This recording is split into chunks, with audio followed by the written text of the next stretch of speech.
Easy analysis की इस series में आज बात करेंगे आपके ही द्वारा सजेस्ट किए हुए स्टॉक लक्ष्मी ऑर्गेनिक लिमिटेड की। इस सीरीज में हम उन स्टॉक्स का detailed fundamental and technical analysis करते हैं जो आप हमें सजेस्ट करते हैं। रिसेंटली हमारे एक सब्सक्राइबर ने लक्ष्मी ऑर्गेनिक लिमिटेड का डिटेल्ड एनालिसिस डिमांड किया था, तो उन्हीं की फरमाइश को ध्यान में रखते हुए आज की वीडियो को बना रहे हैं। अगर आप भी अपने पोर्टफोलियो के किसी भी स्टॉक का डिटेल्ड एनालिसिस करवाना चाहते हैं तो आप हमें इंस्टाग्राम पर मैसेज कर सकते हैं, जिसका लिंक आपको नीचे डिस्क्रिप्शन में मिल जाएगा। अगर आप चैनल पर पहली बार आए हैं तो इसे ज़रूर सब्सक्राइब करें ताकि आपसे कोई भी इंपॉर्टेंट वीडियो मिस ना हो जाए। तो चलिए बिना आपका कीमती समय वेस्ट किए वीडियो को स्टार्ट करते हैं। वीडियो को हम 3 पार्ट्स में डिवाइड करके डिस्कस करेंगे। फर्स्ट पार्ट में हम कंपनी और उसके बिजनेस मॉडल को डिस्कस करेंगे। दूसरे पार्ट में हम कंपनी का detailed fundamental and technical analysis करेंगे।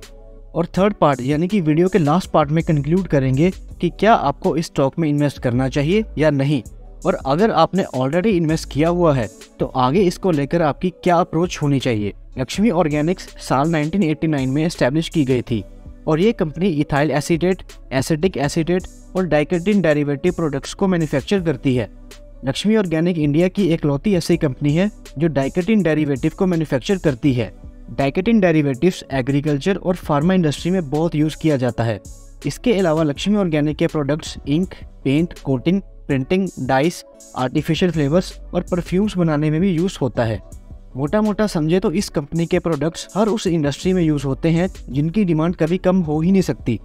कंपनी के पैन इंडिया कुल 11 ऑफिसेस हैं और अगर इसकी ग्लोबल प्रेजेंस की बात की जाए तो कंपनी 40+ कंट्रीज़ में अपने प्रोडक्ट्स को एक्सपोर्ट करके पैसा कमाती है। ओवरऑल देखा जाए तो कंपनी और कंपनी का बिजनेस दोनों ही अच्छे हैं, लेकिन कंपनी की असली परफॉर्मेंस क्या है ये हम पार्ट 2 में चेक करते हैं। पार्ट 2 में हम कंपनी के फंडामेंटल्स एंड टेक्निकल्स को चेक करेंगे।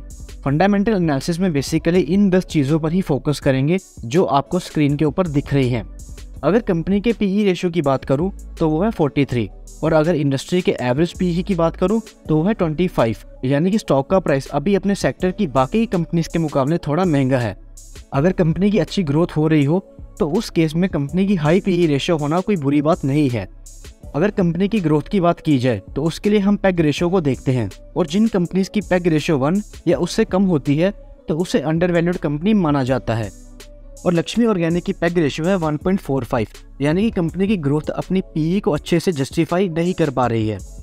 डेट की बात की जाए तो अभी कंपनी के ऊपर 254 करोड़ का डेट है, और अगर इसकी डेट टू इक्विटी रेशियो की बात की जाए तो वह है 0.19, यानी कि कंपनी के ऊपर कोई खास डेट नहीं है, जो कि एक अच्छी बात है।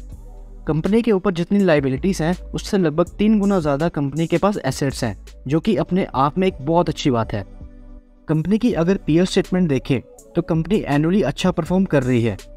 2018 से लेकर 2020 तक कंपनी का प्रॉफिट ना ज़्यादा बढ़ा है और ना ही कम हुआ है, लेकिन 2020 के बाद कंपनी की सेल्स एंड नेट प्रॉफिट में अच्छा जंप देखने को मिला है। अगर क्वार्टरली बात करें तो कंपनी क्वार्टरली बेसिस पर कुछ खास अच्छा परफॉर्म नहीं कर रही है। 2022 में कंपनी की सेल्स और प्रॉफिट दोनों में हर क्वार्टर गिरावट देखने को मिली है। कंपनी की अगर कैश फ्लो स्टेटमेंट देखी जाए तो अभी कंपनी के पास नेट 16 करोड़ का कैश फ्लो है, जिसमें से 46 crore cash from operating activity से आया है, जो इसके नेट प्रॉफिट के हिसाब से कम है। कंपनी का ऑपरेटिंग एक्टिविटी सेगमेंट का कैश फ्लो उसके पैट यानी प्रॉफिट आफ्टर टैक्स से ज़्यादा होना चाहिए या फिर उसके 50% तक होना चाहिए। अगर आपको ये कॉम्प्लेक्स टर्म समझ नहीं आ रही और आप इन कॉम्प्लेक्स टर्म्स जैसे कि PE ratio, PEG ratio, PV ratio, cash flow statements के ऊपर एक डिटेल वीडियो चाहते हैं तो आप हमें कमेंट बॉक्स में बता सकते हैं। इस टॉपिक के ऊपर जितने ज़्यादा कमेंट्स होंगे हम उतनी ही जल्दी इसके ऊपर एक डिटेल वीडियो लेकर आएंगे। अगर कंपनी के शेयर होल्डिंग पैटर्न की बात की जाए तो कंपनी के प्रमोटर्स के पास 72% के स्टेक्स हैं, और एफआईज एंड डीआईज इस कंपनी से लगभग एग्जिट मार चुके हैं। 2021 में लक्ष्मी ऑर्गेनिक का आईपीओ आया था, जिसका इशू प्राइस 130 रुपये का था, और ये स्टॉक 155 रुपये पर लिस्ट हुआ था, और लिस्ट होने के 6 महीने के अंदर ही इस स्टॉक ने अपना ऑल टाइम हाई 628 रुपये का बनाया था, और उसी टाइम सारे के सारे एफआईज और डीआईज अपना अपना प्रॉफिट बुक करके इसमें से निकल गए, और उसके बाद से ये स्टॉक ऐसा गिरा कि दोबारा कभी उठने का नाम ही नहीं लिया। रिटेलर्स के पास इस स्टॉक में 25% की हिस्सेदारी है, और ये वही लोग हैं जो हाई वैल्यूएशन पे इसको खरीदकर इसमें फंस चुके हैं। इसके अलावा कंपनी का डिविडेंड यील्ड सिर्फ 0.29% का है, यानी ना के बराबर। अगर चार्ट पे नजर डालें तो शेयर का 52 वीक हाइक प्राइस 493 का है, जो इसने 7 अप्रैल 2022 को बनाया था। और उसके बाद से स्टॉक डाउनटर्न में है और लगातार गिरता ही चला जा रहा है। स्टॉक अभी 55, 100 एंड 200 मूविंग डेज एवरेज से नीचे ट्रेड कर रहा है।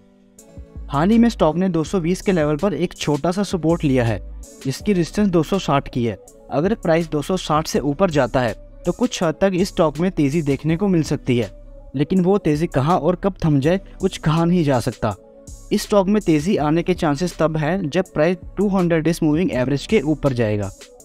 आई होप आपको कंपनी का फंडामेंटल एंड टेक्निकल एनालिसिस समझ आया होगा। तो चलिए अब इस वीडियो के मेन पार्ट यानी कंक्लूजन पर आते हैं। नो डाउट कंपनी का बिजनेस मॉडल अच्छा है और कंपनी अपने कैपेक्स पर पूरी तरह से फोकस्ड है, लेकिन अगर फंडामेंटल्स की बात करूं तो मुझे इस कंपनी के फंडामेंटल्स कुछ इतने इम्प्रेसिव नहीं लगे। इतना ज़्यादा करेक्ट होने के बावजूद भी स्टॉक का प्राइस अभी भी अपनी वैल्यूएशन को जस्टिफाई नहीं कर पा रहा है और टेक्निकली तो स्टॉक बहुत वीक है और जब तक इसका प्राइस 200 डेज मूविंग एवरेज से ऊपर नहीं जाता तब तक इसमें तेज़ी की उम्मीद करना बेकार है। जो लोग इसे खरीदने की सोच रहे हैं, मैं उन्हें यही एडवाइस दूंगा कि वो इस सेक्टर की दूसरी कंपनीज को ज़रूर चेक करें और फिर कंपेयर करके ही सही डिसीजन लें। और जो लोग इसमें ऊपरी स्तरों पर फंस चुके हैं उन्हें मैं यही एडवाइस दूंगा कि वो इसको एक लॉन्ग टर्म के पर्सपेक्टिव से देखें और इसे एवरेज तभी करें जब इसमें टेक्निकली अच्छी खासी मजबूती आ जाए। आई होप आपको लक्ष्मी ऑर्गेनिक लिमिटेड का डिटेल्ड एनालिसिस पसंद आया होगा और आपको इस कंपनी के रिलेटेड काफ़ी कुछ नया पता चला होगा। अगर आप भी अपने पोर्टफोलियो के किसी भी स्टॉक का ऐसे ही डिटेल्ड एनालिसिस करवाना चाहते हैं तो आप हमें इंस्टाग्राम पर स्टॉक का नाम मैसेज कर सकते हैं। वीडियो हर सैटरडे शाम को 6 बजे हमारे चैनल पर अपलोड होती है। अगर आपने चैनल को सब्सक्राइब नहीं किया है तो इसे जल्दी से सब्सक्राइब कर लें ताकि आपसे कोई भी इंपॉर्टेंट वीडियो मिस ना हो जाए। वीडियो अच्छी लगी हो तो इसे ज़्यादा से ज़्यादा लाइक एंड शेयर ज़रूर करें। अपना कीमती समय देने के लिए आपका बहुत बहुत शुक्रिया। तो चलिए मिलते हैं अपनी अगली वीडियो में।